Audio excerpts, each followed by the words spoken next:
O trabalho de ilustração, se me perguntassem numa breve frase o que era, é transformar palavras em imagens. É isto que o ilustrador faz. Uma coisa é nós desenharmos ou criarmos alguma coisa porque gostamos ou porque nos apetece fazer, outra coisa é ilustrar. Ilustrar é criar imagens para palavras ou para aquela frase em concreto ou para um livro em concreto. Eu, para explicar o meu processo de trabalho, vou usar este livro, como poderia usar outro livro qualquer ou um simples postal que eu tenha feito. O que muda são as palavras e os desafios que o próprio trabalho nos traz e aqueles desafios que nós criar as imagens que aqui estão. É que o ilustrador pagina o livro. Sabem o que é paginar? Não. Isso é ler. Paginar passa também por número das páginas, mas paginar pode ser isto. É o ilustrador decidir que na página tal vai aparecer uma imagem, mas a seguir já vai aparecer texto e continua a haver texto, mas na página 16 já é a imagem. Se a imagem ou a ilustração ocupa 2 páginas, chama-se isso uma dupla página, ou se ocupa só uma página, ou se ocupa meia página, ou seja, isso é paginar o livro.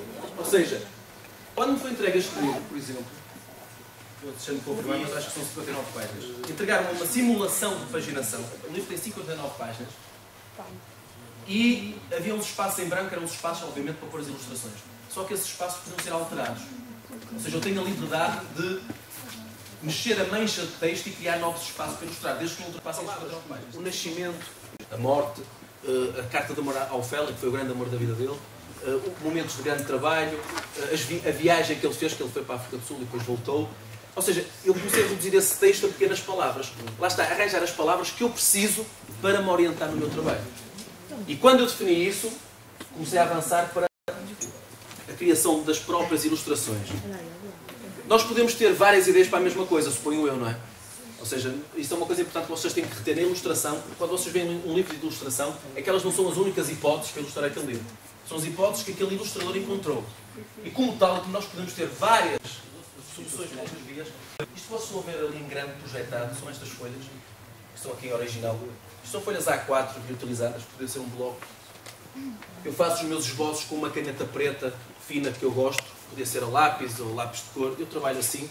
E é aqui que eu de facto vou experimentando todas as ideias. Os meus bonecos, raras exceções, só com 3 dedos. Não costumo desenhar pés, mas é um processo de facto que vai crescendo, vai evoluindo. Isto foi pintado sobre cartão canelado, também experimentei pintar. Eu acho que não há nada como experimentar para depois sabermos se funciona, se não funciona, se até gostamos ou não gostamos.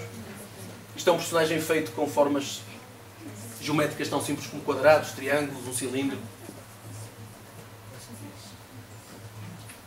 Isto é uma ilustração e a seguinte já foram feitas para o meu primeiro livro de autor, que foi A Casa da Poesia,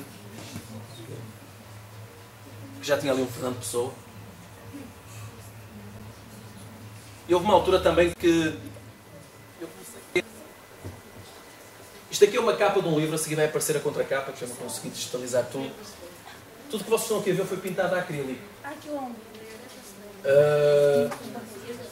Aqui neste caso a editora só teve que pegar na capa, digitalizá-la, pôr um logotipo.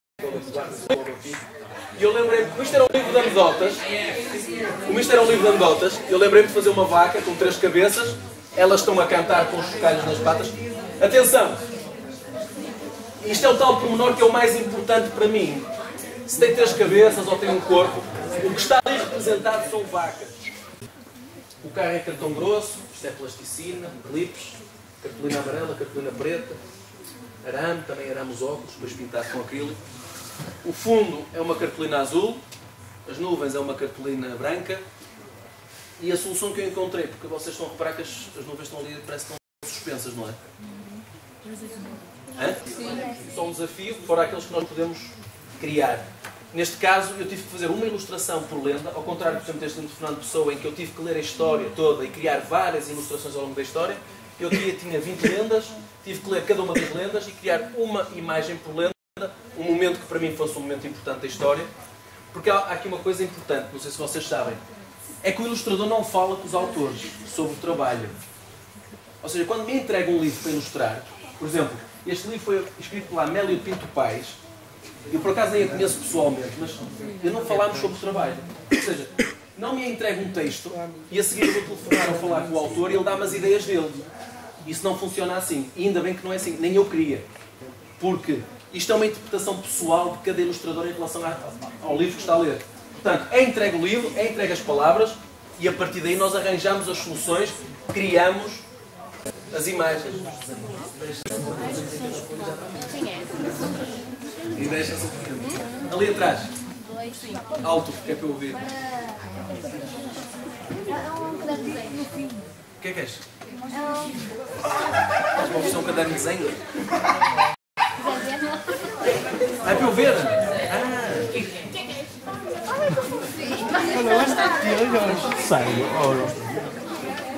Este personagem é teu? Não? É que eu vou dizer, os primeiros estão bem feitos, mas já alguém fez. Mas este é teu. É teu este? Andar por cima nem tanto. Mas também copiei desenhos de grandes autores ou personagens de grandes outras coisas. E aprende-se a fazer isso. Agora, o importante é conseguirmos depois, como dizia um professor meu uma vez, o que tu fazes são estereotipos. Ou seja, isso é... Agora, o importante é depois, a partir de nós aprendermos como é que isso